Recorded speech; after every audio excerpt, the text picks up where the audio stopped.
Done. What came over me? Who am I?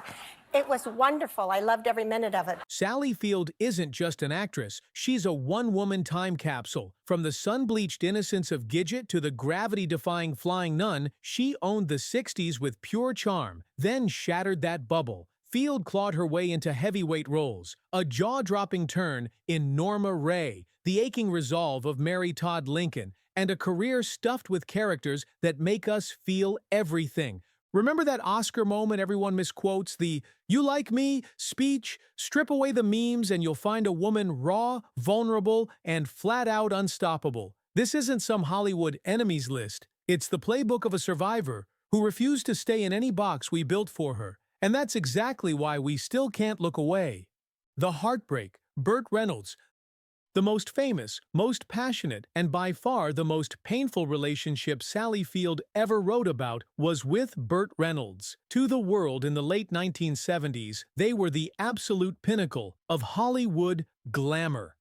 Their chemistry in Smokey and the Bandit was pure, unadulterated fire, a playful, high-octane, rebellious romance that audiences didn't just watch, they fell in love with. They were Hollywood royalty. The charming, mustachioed Bandit, and his smart, beautiful, and slightly sassy girl, Frog. Their banter felt real, their affection felt genuine, and the public simply could not get enough. They were a brand, a fantasy, a perfect couple. But behind the closed doors of their private life, things were a world away from that on-screen fantasy. The reality was dark, complicated, and suffocating. In her memoir, Field describes their 5-year relationship not as a fairy tale, but with the hauntingly precise phrase, a perfect match of flaws. Their connection was instant, and it was intense, a magnetic pull that was impossible for either of them to resist. But that same intensity, which looked like passion from the outside, was, in reality, a deeply troubled bond that was ultimately suffocating for her. She reveals a portrait of Bert Reynolds that the public never saw. He wasn't the confident, easygoing superstar. He was, in her telling, a man who was deeply insecure, shockingly controlling, and emotionally manipulative. While the world saw a man at the peak of his powers, Field saw a partner who systematically, and perhaps subconsciously, tried to dim her light so that his could shine all the brighter. He was a man of his time, an alpha male who needed the woman on his arm to represent him in a very specific and quietly subordinate way. Field writes that Reynolds had a set of subtle but firm rules for her behavior. He hated it when she cursed, a habit she personally found liberating and expressive. He would belittle her ambitions, questioning her intelligence, with backhanded compliments that were designed to keep her in her place. She began to feel that in order to be loved, she had to become smaller, quieter, less herself. In her own devastating words, "I was absent. I was behaving the way I was taught. That is, to be loved, I had to disappear. So I disappeared."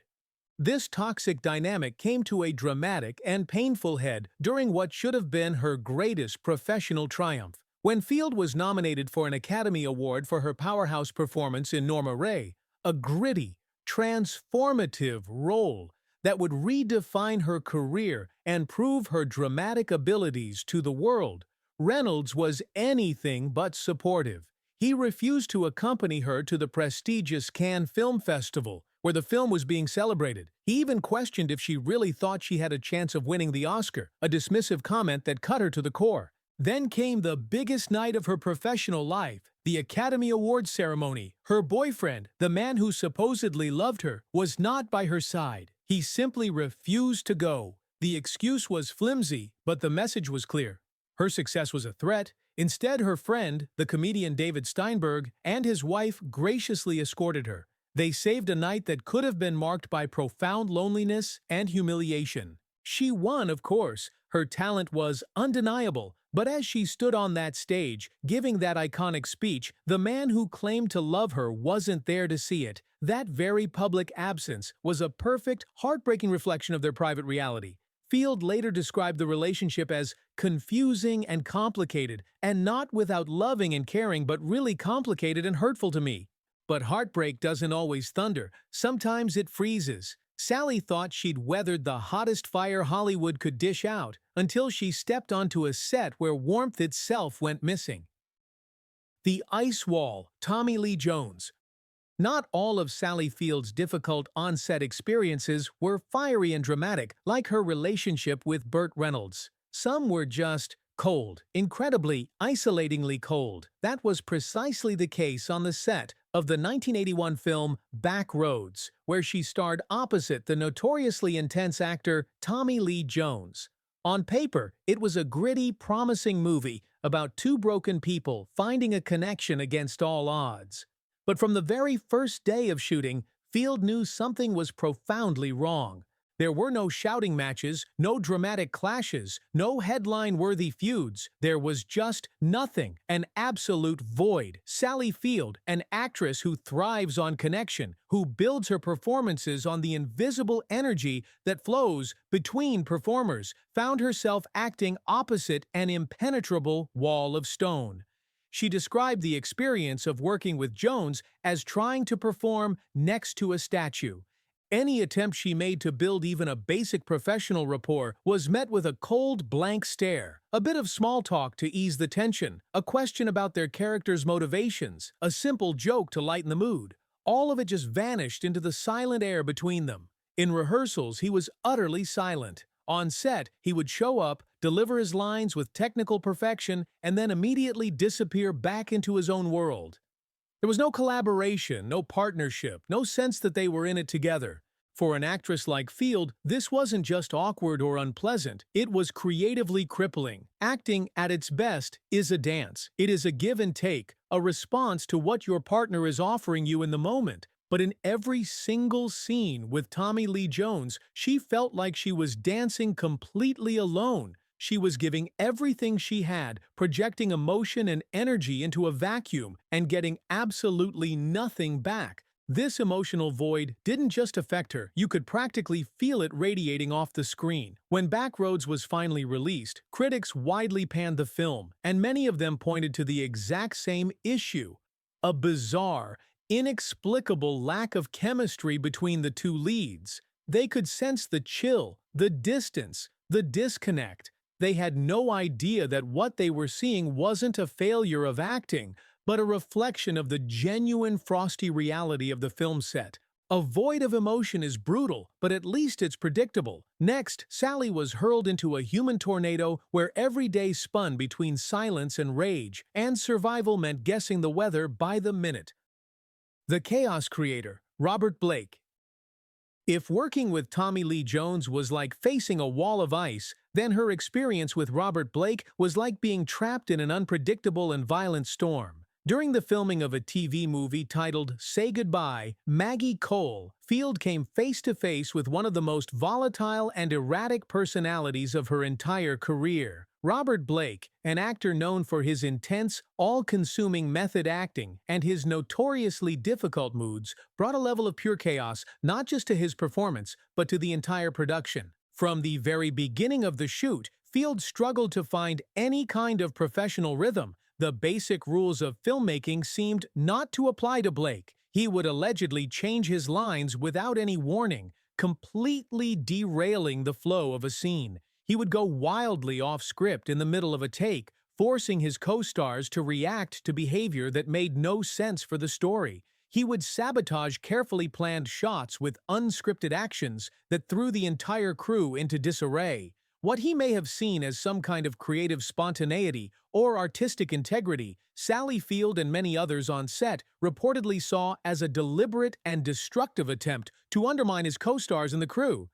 This difficult and unprofessional behavior wasn't just directed at her. Crew members reported a deeply hostile work environment, marked by Blake's frequent aggressive outbursts and sudden jarring mood shifts that kept absolutely everyone on edge.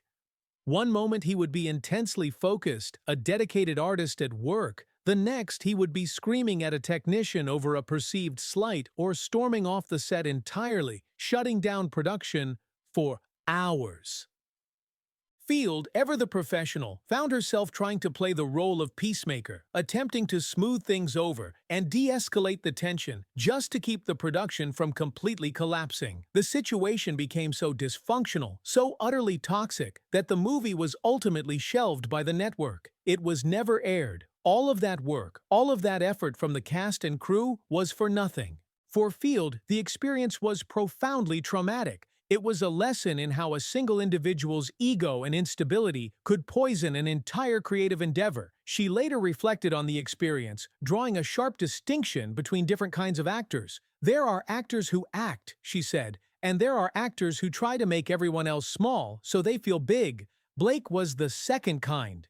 Imagine clawing your way out of that storm, only to face whispers of a looming clash between titans, where gossip said the real battle was woman versus woman. The tabloids sharpened their claws, but they were about to misfire spectacularly.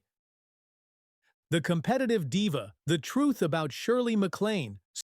Some of the most persistent and long-standing rumors about on-set feuds in Sally Field's career come from the set of one of her most beloved and iconic films, 1989's Steel Magnolias. The whispers and tabloid stories have often pointed to a supposed rivalry among the film's all-star female cast, which included Dolly Parton, Olympia Dukakis, Daryl Hannah, and a young Julia Roberts. The narrative usually zeroes in on a specific clash of titans, a battle for dominance between Sally Field and the legendary, larger-than-life Shirley Mlan. The story goes that Mlan, with her powerful personality and old-school Hollywood gravitas, treated the set like a competitive battlefield, creating a tense and difficult dynamic for everyone involved.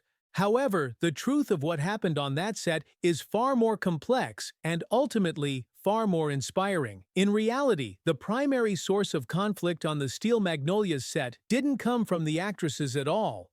According to Sally Field and multiple other cast members, the tension came from the director, Herbert Ross. By all accounts, Ross was relentlessly and unnecessarily hard on the young and then upcoming Julia Roberts, who was on the cusp of stardom. He would reportedly single her out, criticize her performance in front of the cast, and create a culture of fear.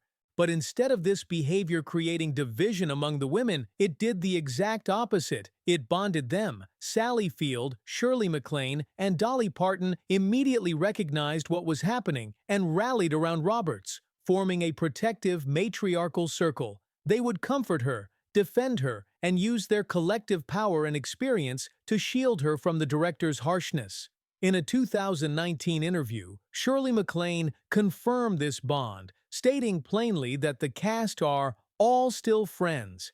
Sally Field herself has spoken with nothing but great affection and admiration for Mlan, calling her wickedly funny and incredibly smart, and a legendary woman she was honored to work with. Mlan, in turn, has returned the sentiment, calling Field fiercely adorable. So while the internet and Hollywood gossip columns love a good catfight narrative, especially between powerful women, the real story of Sally Field and Shirley Mlan on the set of Steel Magnolias isn't one of hate or rivalry. It's a powerful story of solidarity, where seasoned professionals refused to let a powerful man diminish a rising star and instead chose to lift her up. Unity on that set proved rumors wrong, yet Hollywood never tires of inventing new villains. The next tale claimed intellect itself could be weaponized, turning razor-sharp dialogue into psychological warfare. The intellectual manipulator, James Woods.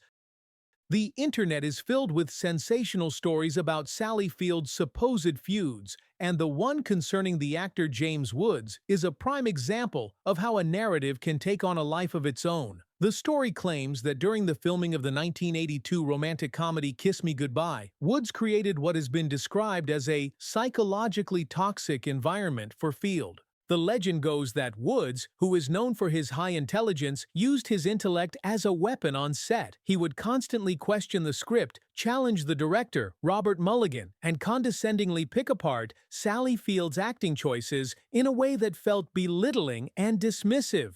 Stories allege that he would change his lines without warning to throw her off balance and would make cutting remarks that undermined her confidence. turning what should have been a creative and collaborative space into a tense psychological battleground. One of the most damning parts of this legend is the claim that he accused her of not putting her heart into her work, a comment that was said to be deeply hurtful to an actress as dedicated and emotionally available as Field. The experience has been described in online articles not just as difficult, but as utterly draining, with Field feeling as though she had to constantly be on guard, defending her own creative soul. However, much like many of the other rumors that swirl around her career, tracing these specific damning quotes and detailed anecdotes directly back to Sally Field herself is incredibly difficult, if not impossible. While she and Woods may not have had perfect, seamless chemistry on set, the dramatic story of an intellectual saboteur who psychologically tormented her seems to be a legend that has grown and become more embellished over time, fueled by repeated internet retellings rather than her own direct testimony in her memoir or in major credible interviews. It's a compelling story, but it appears to be more fiction than fact. Online legends love a saboteur, but sometimes the fiercest wounds strike before cameras ever roll. Sally's final story isn't about a feud on film, it's the audition that left the room gasping and her resolve forged in fire. The audition humiliation, Dustin Hoffman. One of the most shocking and persistent stories about a difficult encounter in Sally Field's career involves the legendary actor Dustin Hoffman. What makes this one particularly unique is that they never actually starred in a film together. The entire legend centers on a single disastrous chemistry read for a movie that was never even made. According to the tale, which has been repeated in countless articles and videos, a young Sally Field entered the audition room fully prepared and professional, ready to read for a role opposite one of the biggest stars in the world. But instead of a collaborative partner, she was met by an overwhelming ego that completely dominated the space. The story claims that Hoffman publicly and cruelly belittled her. He allegedly interrupted her lines, openly mocked her delivery, and made her the butt of his jokes in front of the producers and casting directors. It was described not just as an unprofessional audition, but as a deliberate and public humiliation.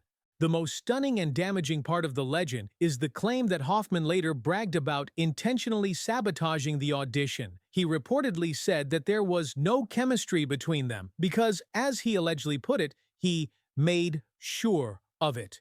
It's a jaw-dropping anecdote, a story of casual cruelty from a powerful man seeking to control the situation. Sally Field's journey, both the real and the rumored, is a powerful reminder that the stories we see on screen are often just a pale imitation of the real-life courage it takes to navigate a life in the spotlight. Her decision to speak her truth in her memoir wasn't about settling old scores or creating scandalous headlines. It was about the brave and difficult work of putting the pieces of her own identity back together. Does learning the true, more complex story behind these feuds change how you see Sally Field, or the nature of Hollywood gossip itself? Whose story surprised you the most? Let us know your thoughts in the comments below. And if you appreciate these deep dives into the true stories behind the headlines, don't forget to subscribe for more.